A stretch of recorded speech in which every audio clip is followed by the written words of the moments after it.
जय श्री राम। मार्कंडेय पुराण।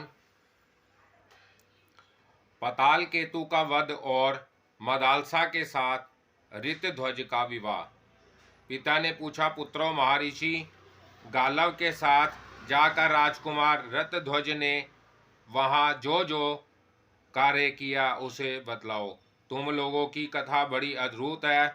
पुत्रों ने कहा, महर्षि गालव के रमणीय आश्रम में रहकर राजकुमार ऋतध्वज ने ब्रह्मावादी मुनियों के सब विघ्नों को शांत कर दिया।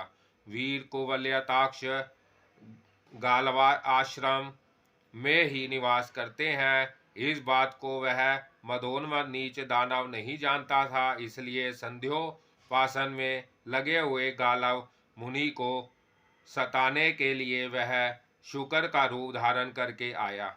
उसे देखते ही मुनि के शिष्यों ने हल्ला मचाया। फिर तो राजकुमार शीघ्र ही घोड़े पर सवार हो धनुष लेकर उसके पीछे दौड़े। उन्होंने धनुष को खूब जोर से खींचकर एक चमकते हुए अर्धचंद्राकार बाण से उसको चोट पहुंचाई।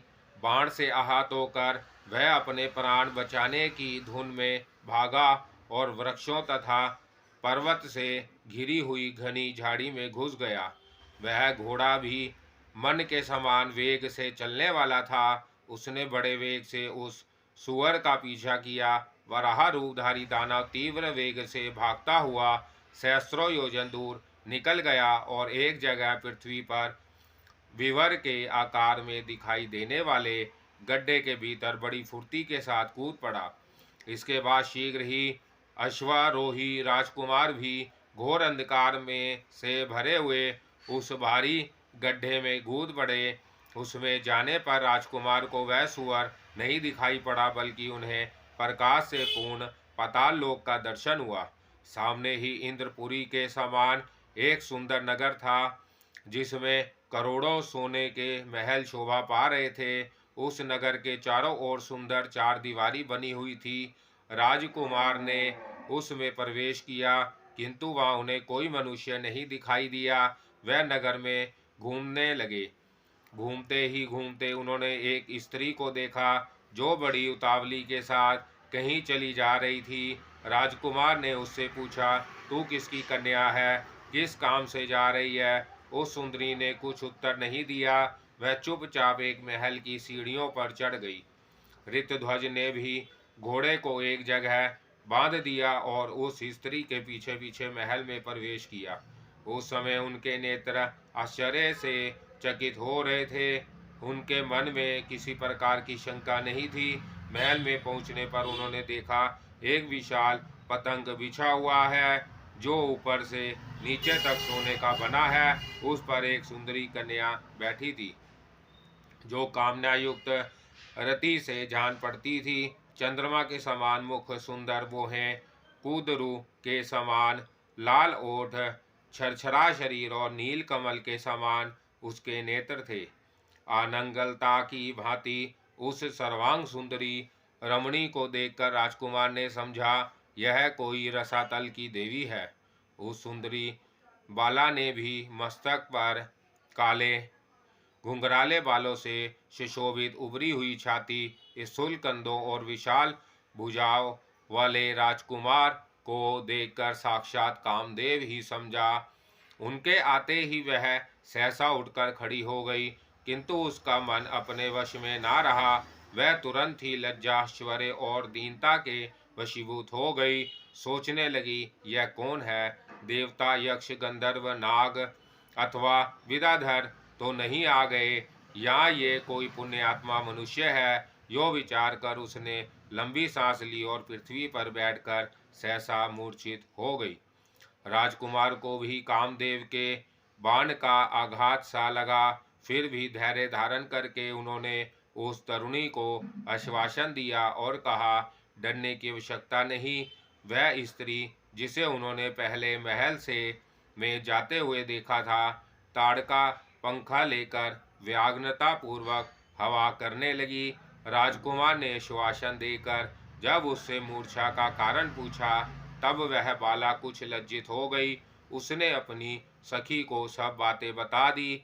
फिर उस सखी ने उसकी मूर्छा का सारा कारण, जो राजकुमार को देखने से ही हुई थी, विस्तार पूर्वक कह सुनाया। वह स्त्री बोली, प्रभु, देवलोक में विश्वावसु नाम से प्रसिद्ध एक गंधर्वों के राजा है। यह सुंदरी उन्हीं की कन्या है। इसका नाम मदालसा है।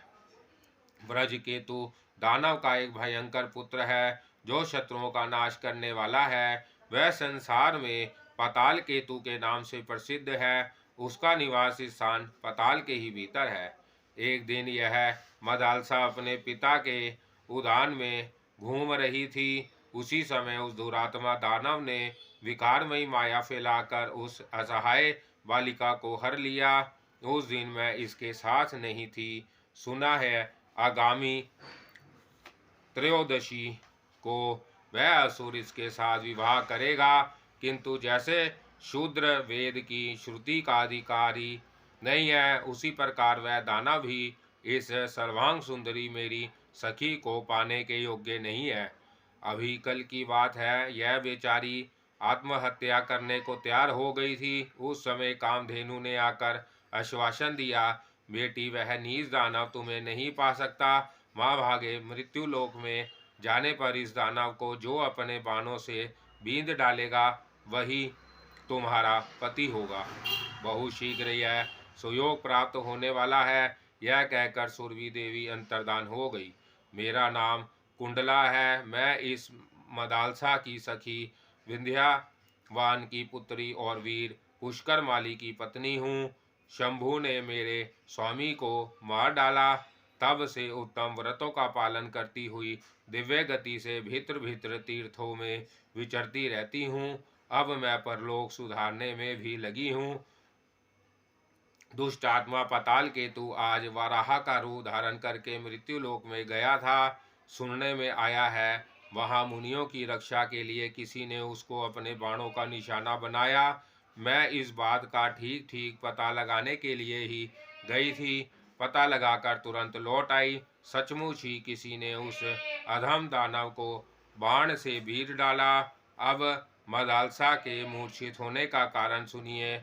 मानद आपको देखते ही आपके प्रति इसका प्रेम हो गया, किंतु यह पत्नी होगी किसी और की, जिसने उस दानव को अपने बाणों का निशाना बनाया है। यही कारण है जिससे इसको मूर्छा आ गई। अब तो जीवन भर इसे दुख ही भोगना है, क्योंकि इसके हृदय का प्रेम तो आपस में है और पति कोई और ही होने वाला है। सुरभि का वचन कभी अन्यथा नहीं हो सकता। मैं तो इसी के प्रेम से दुखी होकर यहाँ चली आई, क्योंकि मेरे लिए अपने शरीर में और सखी में कोई अंतर नहीं है। यदि यह अपनी इच्छा के अनुसार किसी वीर पति को प्राप्त कर लेती, तो मैं निश्चय होकर तपस्या में लग जाती। महामते, अब आप अपना परिचय दीजिए। आप कौन हैं और कैसे यहाँ पधारे हैं? आप देवता, दैत्य, गंधर्व, नाग अथवा किन्नरों में से तो कोई नहीं है, क्योंकि यहाँ मनुष्यों की पहुँच नहीं हो सकती और मनुष्यों का ऐसा दिव्य शरीर भी नहीं होता। जैसे मैंने सब बातें सच सच बताई है, वैसे ही आप भी अपना सब हाल ठीक ठीक कहिए। कुवलयाक्ष ने कहा, धर्मज्ञ, तुमने जो यह पूछा है कि आप कौन हैं और कहाँ से आए हैं, इसका उत्तर सुनो।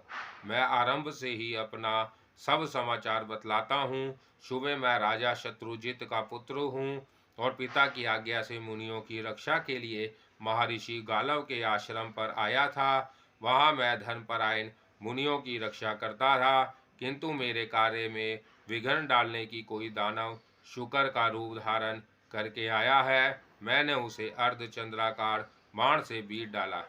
मेरे बाण की चोट खाकर वह बड़े वेग से भागा। तब मैंने भी घोड़े पर सवार होकर उसका पीछा किया। फिर सहसा वह वराहा एक गड्ढे में गिर पड़ा। साथ ही मेरा घोड़ा भी उसमें कूद पड़ा। उस घोड़े पर चढ़ा हुआ मैं कुछ काल तक अंधकार में अकेला ही विचरता रहा। इसके बाद मुझे प्रकाश मिला और तुम्हारे ऊपर मेरी दृष्टि पड़ी। मैंने पूछा कि किंतु तुमने कुछ उत्तर नहीं दिया। फिर मैं तुम्हारे पीछे पीछे सुंदर महल में आ गया। यह मैंने सच्ची बात बताई है। मैं देवता, दानव, नाग, गंधर्व अथवा किन्नर नहीं हूँ। देवता आदि तो मेरे पूजनीय हैं, कुंडले मैं मनुष्य ही हूँ। तुम्हें इस विषय में कभी कोई संदेह नहीं करना चाहिए। यह सुनकर मदालसा को बड़ी प्रसन्नता हुई। उसने लज्जित होकर अपनी सखी के सुंदर मुख की ओर देखा, किंतु कुछ बोल ना सकी। उसकी सखी ने फिर प्रसन्न होकर कहा, वीर, आपकी बात सत्य है, इसमें संदेह के लिए कोई स्थान नहीं है। मेरी सखी का हृदय और किसी को देखकर आसक्त नहीं हो सकता। अधिक कामनीय कांति चंद्रमा को ही प्राप्त होती है, प्रचंड प्रभु सूर्य में ही मिलती है। देवी विभूति धन्य पुरुष को ही प्राप्त होती है, धृति धीर को और क्षमा उत्तम पुरुष को ही मिलती है। इसमें संदेह नहीं है कि आपने ही उस नीच दानव का वध किया है। भला गो माता सुरभि मिथ्या कैसे कहेगी। मेरी यह सखी बड़ी भाग्यशालिनी है, आपका संबंध पाकर यह धन्य हो गई। वीर, जिस कार्य को विधाता ने ही रच रखा है, उसे अब तुम भी पूर्ण करो। कुंडला की बात सुनकर राजकुमार ने कहा, मैं पिता के अधीन हूँ, उनकी आज्ञा के बिना इस गंधर्व राजकन्या से किस प्रकार विवाह करूं? कुंडला बोली, नहीं नहीं, ऐसा ना कहिए, यह देव कन्या है। आपके पिताजी इस विवाह से प्रसन्न होंगे, अतः इसके साथ अवश्य विवाह कीजिए। राजकुमार ने तथास्तु कहकर उसकी बात मान ली। तब कुंडला ने विवाह की सामग्री एकाग्रचित करके अपने कुलगुरु तंबुरु का स्मरण किया। वह समीधा और कुशा लिए तत्काल वहां आ पहुँचे। मदालसा के प्रेम से और कुंडला का गौरव रखने के लिए उन्होंने आने में विलंब नहीं किया। वह मंत्र के ज्ञाता थे, अतः अग्नि प्रज्वलित करके उन्होंने हवन किया और मंगलाचार के अनंतर कन्यादान करके वैवाहिक विधि संपन्न की। फिर वह तपस्या के लिए अपने आश्रम पर चले गए। तदंतर कुंडला ने अपने सखी से कहा, सुमुखी, तुम जैसी सुंदरी को राजकुमार रथध्वज के साथ विवाहित देखकर मेरा मनोरथ पूर्ण हो गया। अब मैं निश्चित होकर तपस्या करूंगी और तीर्थों के जल से अपने पापों को धो डालूंगी, जिससे फिर मेरी ऐसी दशा ना हो। इसके बाद जाने के लिए उत्सुक हो। कुंडला ने बड़ी विनय के साथ राजकुमार से भी वार्तालाप किया। इस समय अपनी सखी के प्रति स्नेह की अधिकता से उसकी वाणी गदगद हो रही थी। कुंडला बोली, प्रभु, आपकी बुद्धि बहुत बड़ी है, आप जैसे लोगों को कोई पुरुष भी उपदेश नहीं दे सकता, फिर मुझ जैसे स्त्रियों तो दे ही कैसे सकती हैं। किंतु इस मदालसा के स्नेह से मेरा चित्त आकृष्ट हो गया। तदा आपने भी अपने प्रति मेरे हृदय में एक विश्वास उत्पन्न कर दिया है, इसलिए मैं आपको कर्तव्य का स्मरण मात्र कर रही हूँ। पति को चाहिए कि सदा अपनी पत्नी का भरण पोषण करे। जब पति पत्नी प्रेम वश एक दूसरे के वशीभूत होते हैं, तब उन्हें धर्म अर्थ काम तीनों की प्राप्ति होती है, क्योंकि त्रिवर्ग की प्राप्ति पति पत्नी दोनों के सहयोग पर ही निर्भर है। राजकुमार, स्त्री की सहायता लिए बिना पुरुष किसी देवता, पितर, भृत्य और अतिथियों का पूजन नहीं कर सकता। मनुष्य जब पतिव्रता पत्नी की रक्षा करता है, तब वह पुत्रोत्पादन के द्वारा पितरों को, अत्र आदि के द्वारा अतिथियों को और पूजा अर्चना के द्वारा देवताओं को प्रसन्न करता है। स्त्री भी पति के बिना धर्म अर्थ काम और सनातन संतान नहीं पा सकती, क्योंकि पति पत्नी दोनों के सहयोग पर ही त्रिवर्ग का सुख निर्भर करता है। आप दोनों नव दंपति के लिए वह यह बातें मैंने निवेदन की हैं। अब मैं अपनी इच्छा के अनुसार जा रही हूँ। यो कहकर कुंडला ने अपनी सखी को गले से लगाया और राजकुमार को नमस्कार करके वह दिव्य गति से अपने अभिष्ट स्थान को चली गई। ऋतध्वज ने भी मदालसा को अपने घोड़े पर बिठाया और पताक लोक से निकल जाने की तैयारी की। यह बात दानवों को मालूम हो गई। उन्होंने सहसा कोलाहल मचाना आरंभ किया। पताल केतु जिस कन्या रत्न को स्वर्ग से हर लाया था, उसे यह राजकुमार चुराए जाता है।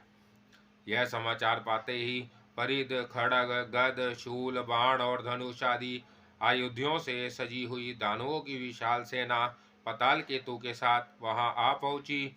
उस समय खड़ा रह कहते हुए बड़े बड़े दानवों ने राजकुमार ऋतध्वज पर बाणों और शूलों की वृष्टि आरंभ कर दी। राजकुमार भी बड़े पराक्रमी थे।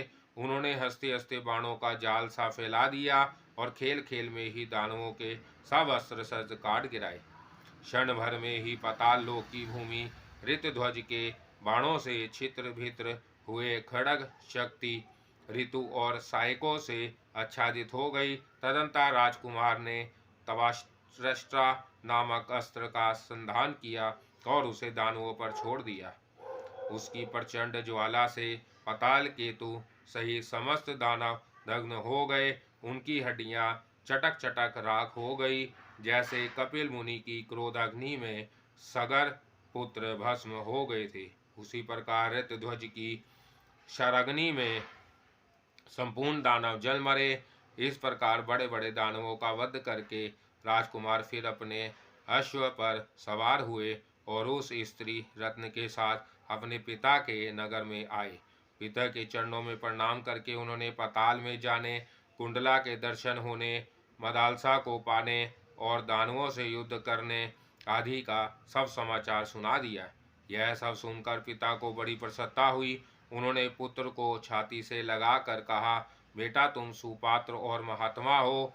तुमने मुझे तार दिया क्योंकि तुम्हारे द्वारा उत्तम धर्म का पालन करने वाले मुनियों की भय से रक्षा हुई है। मेरे पूर्वजों ने अपने कुल को यश से विख्यात किया था। मैंने उस यश को फैलाया था और तुमने अनुपम पराक्रम करके उसे और भी बढ़ा दिया। पिता ने जो यश धन अथवा पराक्रम प्राप्त किया हो उसे जो कम नहीं करता, वह पुत्र मध्यम श्रेणी का माना गया है। जो अपनी शक्ति से पिता की अपेक्षा भी अधिक पराक्रम दिखाए उसे विधान पुरुष श्रेष्ठ कहते हैं, किंतु जो पिता द्वारा उपार्जित धन वीर्य तथा यश को अपने समय में घटा देता है वह बुद्धिमान पुरुषों द्वारा अधम बताया गया है। मैंने जिस प्रकार ब्राह्मणों की रक्षा की थी उसी प्रकार तुमने भी की है, परंतु पाताल लोक की यात्रा और वहां सुरों का विनाश ये सब कार्य तुमने अधिक किए हैं, अतः तुम्हारी गणना उत्तम पुरुषों में है। बेटा तुम धन्य हो। तुम्हारे जैसे यदि गुणवान पुत्र को पाकर मैं पुण्यवानों के लिए भी सप्रहनीय हो रहा हूँ। जिसका पुत्र बुद्धि दान और पराक्रम में उससे बढ़ नहीं जाता, वह मनुष्य मेरे मत में पुत्र जनित आनंद को नहीं प्राप्त करता। उस पुरुष को धिक्कार है जो इस लोक में पिता के नाम से ख्याति लाभ करता है। जो पिता अपने पुत्र के कार्य से विख्यात होता है उसी का जन्म सफल है। जो अपने नाम से प्रसिद्ध होता है वह सबसे उत्तम है। जो पिता और पितामहों के नाम पर ख्यात होता है वह मध्यम है, तथा जो मातृ पक्ष या माता के नाम से प्रसिद्धि प्राप्त करता है वह अधम श्रेणी का मनुष्य है। इसलिए पुत्र तुम धन पराक्रम और सुख के साथ अभ्युदयशील बनो। इस गंधर्व कन्या का तुमसे कभी वियोग ना हो। इस प्रकार बारंबार भांति भांति के प्रिय वचन कहकर पिता ने ऋतध्वज को हृदय से लगाया और मदालसा के साथ उन्हें राजमहल में भेज दिया। राजकुमार ऋतध्वज अपनी पत्नी के साथ पिता के नगर में तथा उद्यान वन एवं पर्वत शिखरों पर आनंद पूर्वक विहार करते रहे। कल्याणी मदालसा प्रतिदिन प्रातःकाल उठकर सास ससुर के चरणों में प्रणाम करती और अपने पति के साथ रहकर आनंद भोगती थी। बोलो रामचंद्र भगवान की जय। मार्कंडे पुराण की जय।